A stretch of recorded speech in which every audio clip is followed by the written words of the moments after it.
What's up, everybody? Hey, kind of got a feeling I had to put this up just to say I don't use this as a way to either put down or make fun of or degrade, put anybody down in any way, shape, or form. Now, when I'm on here, I'm just pretty much talking off the top of my head.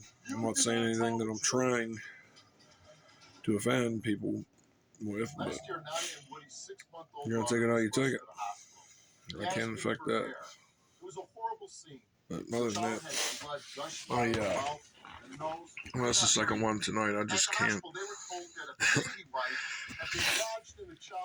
I wish I could get everybody to feel what I'm feeling right now. No drugs, no alcohol, no plants, just from prayer. I mean,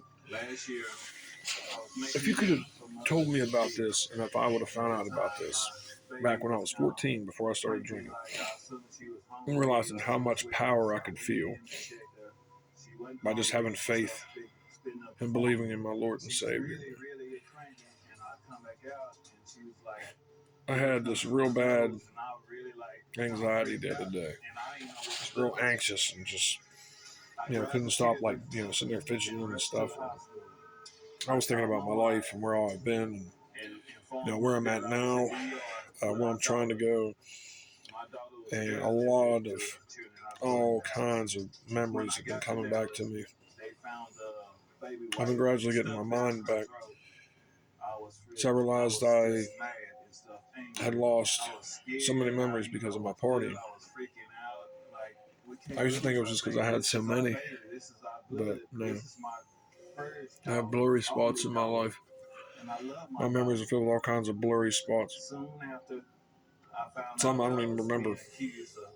Some I can't even believe that I was a part of. But it is what it is.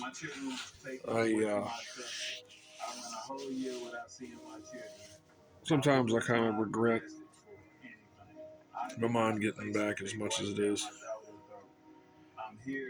because all the loved ones I've lost, remembering a bunch of those memories, even though I know they're all up there. They're up there smiling down on us. But you gotta have faith. It's the main thing I'm really wanting to get across. You gotta have faith. If you can't sit there calm and relaxed and normal breathing for at least 5 seconds straight, just say a prayer. If you got so much anxiety or so much, like say if you're dealing with OCD, anything, say a prayer. It might help. It might not. But I'm telling you, if you give it all to God and you really mean it in your heart,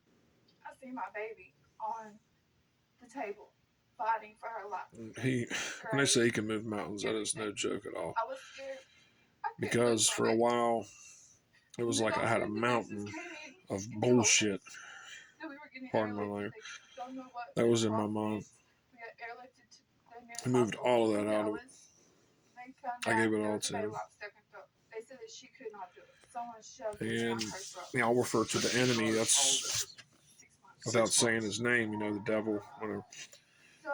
He is constantly on attack. Even when you don't even think it, he's still plotting. And all he wants is death and destruction, misery, anxiety, pain. That's all he wants to cause in any way, shape, and form that he can. I've fallen victim to all kinds of this little, like that. They say there's like different demons for each sin, or never really got into all that too deep. But there's like some that mess with as far as wanting to party and get high, or get drunk. And some influence you to want to go gamble, or some influence you want to speed. You got to drive everywhere as fast as you can. The other ones, it's more of the, hell, I'm going to go out there, I'm going to get with every single chick that I can. They come at you with that angle. You got to realize, well, I'm married. If you're married, you got to realize you took those vows for a reason. Regardless what you feel, what you think. And what did you say? At different times, say you see a nice big old butt, see some nice big old boobies. And they said, but if you do that, we're gonna Ain't nothing wrong with seeing it, but it's when you start staring, you start thinking. They say, if you lust with the eye, it's already done. I think it is. Or if you think it, it's already been done, like lusting over another woman, whatever. I'm so serious. I'm trying to take all of God's rules into consideration into my life. A lot of it almost seems like it's making you a punk. Some people take it like, oh yeah, it's a punk. I mean, shit, real men go out here, we get, as many notches on our belt as we can, we go out and I don't know many that have done that are still together with anyone right now. But still, that's their choice. I'm just saying. All the ones I know that were running around cheating on their old ladies and acting all crazy, they're either dead, which is sad, because one of them had died, and he was in county jail. He was a good friend of mine for years, and some bull crap happened, and we didn't really talk for a while. I had seen him some years later. This was, I want to say 3 years ago. And he was looking like death, man. I'm talking skinny. He always used to have a little belly, because we drink and shit, Part of my language. And he looked like death, man. Like skinny beyond belief, dude. And I even told him, I was like, what the heck happened to you, man? He said the same thing to me. He's like, what the heck happened to you? Because I blew up, So I got clean and I've just been staying in the gym, man. Got back to what I was doing when I was younger. When I was younger, I went from boxing to bodybuilding to powerlifting to bouncing all over the place with all that. And he was just like, man, he's like, you got huge again, man. Yeah, you got it back. Because for the longest time, I was ashamed of myself, man. For a lot more reasons than one. Number one, because I screwed up. I cheated on my, at the time, fiance. I'll never be able to take that back. That is one of the greatest pains that I feel. And if you've ever been in a situation where, you were debating on it, or if even, like right now, if you're debating on, getting with some chick on the side, don't do it. It is not worth it. It's not worth the pain, the suffering. Now, mine was an extreme case, a rare case, because of me leaving. And, I messed with this other chick and ended up finding out that property that she told me was hers that helped her move was not. And long story short, I ended up doing 14 months in prison on a burglary when I really thought I was just helping her. And I really feel that was God working along with letting the devil influence me there early on. Getting that influence to just do whatever. Even though I was up there, because at the time, me and my fiance, we were homeless. And I had went up. And at the time, I was running around. I was getting it in, man. I'm talking partying hard, And I disappeared on her, And I'd met somebody. It was a chick, and no, it wasn't hooking up or nothing, but I was just talking to him one day because I went out and I used to go panhandle, do all that crap, I was telling her my situation, what was going on, like legit what was going on. And she had told me that she had a property, needed some cleaning up to do on it, that the city was about to take it. And this was like a few towns up. And if I'd help her, the property that she had on the island that she even took me to and showed me, she said that I could stay there for 3 months for free. So immediately I'm like, yeah, I don't care what all you got to clean up. I'll help you do it. Because the last thing I wanted was to have my fiance be homeless. And I get to see him once a week. Yeah, I went up Steubenville, started, and at the time I was still getting it in. You know, I was partying. I was starting to go through some withdrawal. So I did my usual, went down through town, panhandling. I went up to trying to go find something because in this area I didn't know nobody. Now, granted, it was only a couple towns up, but you're talking like 30-some miles from where I'm normally at. And yeah, there was just this chick walking. You could tell that she was like a partier, you know what I mean? But not like bad, you know what I mean? Because she was still, you know, she was like 22, 23. So, a beautiful girl, you know, I thought. Ugly on the inside. Nowhere near anywhere close to any type of feelings that I had for my fiance. I mean, it was all solely sex. Is what came out of that after obviously we went and got something, got right, I split it with her. We ended up going ahead doing whatever. Well, later on the next day I went to help her get some of her property moved, she said. And it ended up being her cousin's property. And she just boosted everything. And she ended up telling me when we were going up the street like that, because I had 2 TVs in my hands. It was an Emerson and a Sony. I was like, or an Emerson and a Samsung. Excuse me. And she had told me that this other stuff she had, she was going to go sell it, you know, and get right. And she said I could go sell those TVs and get right. So I was like, all right. I ended up walking around, not even 5 minutes, I got it going. I got my stuff, I went and got right. As soon as I did it, she started blowing up my phone, talking about where in the F are those TVs. I was just like, what are you talking about? Like, are you crazy? I was like, you just told me to go ahead and get rid of them. That's what I did. I just went ahead and got rid of them, and I got right. What do you mean? So I was flipping out, snapping this and that. I was like, okay, yeah, I screwed up bad. Not only did I sleep with this chick, but now she's crazy, and she's like on some crazy yelling. I'm thinking she's going to end up calling the cops or something and, you know, turning me in type deal, saying I stole her shit. Excuse me, my language. And I blocked her on Facebook, blocked her number. Then I deleted her number. Deleted everything out of my phone that had to do with her and kept it moving. Now I went up to the property, a couple days go by, I was helping clean up and all that, and finally got it done. So now I got my 3 months. My plan to come back home, get my fiance off the street, do like a man's supposed to do. You know, provide a house for my family. Well, the morning that we're leaving, she didn't really have a lot of gas, so I just told her, well, take me up, I'll go panhandle.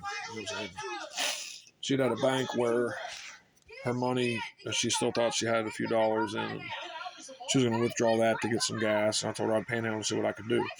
My goal was to get $20. I was bumming. I can't remember if it was 17 or if I actually got 20 or not, but either way, you know, I'd got pretty much what I was going to get, and I was waiting on her. Cop comes through the parking lot. As soon as he seen me, he gunned it, jumped the curb, almost hit me with his car. Jumps out, gun drawn, talking about freeze, yelling at me. You know, I go ahead and I stop. He looked in my pocket. I forgot all about it. I wore the same cargo pants for like 3 days in a row that had all of the stuff I was using to do what I went to get. So there's paraphernalia. It was like 3 different charges I got for all that stuff. And here it was all ticketable. So he was just like, you know, take you down here to the station, you know, book you and get all your information, all that. We'll give you a ticket, let you go. I was like, all right, cool. We get down there. I wasn't in there about 20 minutes, and the chief down there, it was the chief and this one other cop, Did you shove the he baby comes in right talking now about, man, we got an down issue. his daughter's throat? I was like, an issue? He's like, yeah, you got an F3 burglary warrant out of, municipal down there. I was like, is this a joke? Nope. I got down there, here was a misprint. It was an F2. So now 2 to 8 years. It went from, probation to, I think it's a max of 3 or 5 or something on a F3. Don't let me lie to you. In Ohio, that's where we're at. But, yeah, I went to court and all that. Long story short, I could have got up to 8 years, but since my first time being in that court, I had no clue who I was. And they could see that I was on some substances and that I needed help, and they ended up giving me 14 months. So 14 months starts. That first 3 days when I was in the county, I went through the worst withdrawal I've ever went through in my life. Talking rolling around on the floor, jerking, can't stop sweating, then you're freezing to death. Then you can't stop sweating, you're freezing to death, back and forth. It was horrible. I rolled off with a little cement slab onto the floor. I'm rolling around, laying on the concrete 1 minute, and then trying to hurry up and cover up the next. Didn't sleep at all 3 days. And they were coming back giving me, the stuff they bring you to kind of help with withdrawal, whatever. And didn't really help. I mean, it kind of did. Those few times, I think I got maybe 20 minutes of sleep or something like that. But finally, they took me back in the pods. Got me back at one of the block or whatever. I get back there, I'm starting to get a little better. And after about a week and a half, I was kind of feeling somewhat normal, but my energy, was that awkward anxiety type of energy. You know what I mean? It was like that for a couple months. Kept getting better. But I finally got over it. It was 60 days in total to get over the mental and physical withdrawal that I had gone through. And the detox was rough, but I said I was never going back to that because at the time I was using stuff that they have been putting fentanyl in, which has been killing a lot of people all over the country. And I got lucky enough to not die. The night that I was up there after I'd been with that chick, and I went out panhandling, got money, I got some stuff, and I knew I had a lot more than what I usually had. And I already knew I had enough there to probably keep me right for at least a couple days. And I was thinking about what I'd done, cheating on my fiance and looking at where my daughters were. My daughters aren't even at home. They're my parents. And the realization of just how much I screwed up all hit me at once. My whole life, everything. From losing friends to, charges, cops, a lot of stuff I'll never forgive myself for. Well, at one point I would never forgive myself for. And how did it happen? I don't know. You were watching the child. I was watching. I was just like, what's the point? I'm a destroyer. All I do is destroy everything I come in contact with, everything I touch.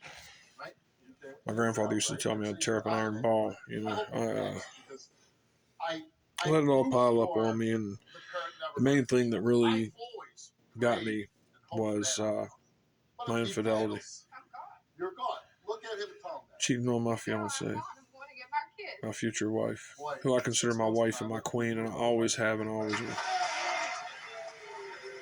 That pain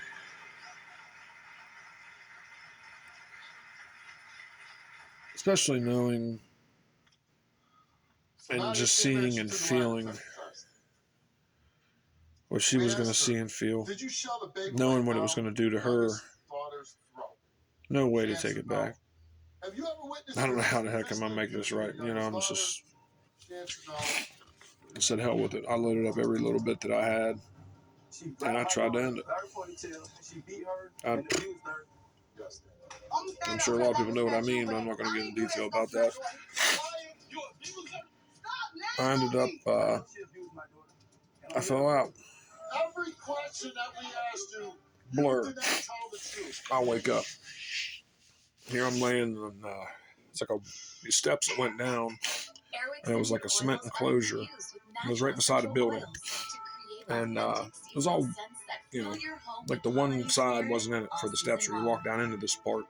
It was only like maybe 5 foot by 6 foot little section, whatever. I stand up, walk up the steps, I look up, the sun's all shining bright. I'm all just like, ugh. I look up, here it was a church. Somehow I got on them steps down there, and I heard what I think was God. I know it was God, but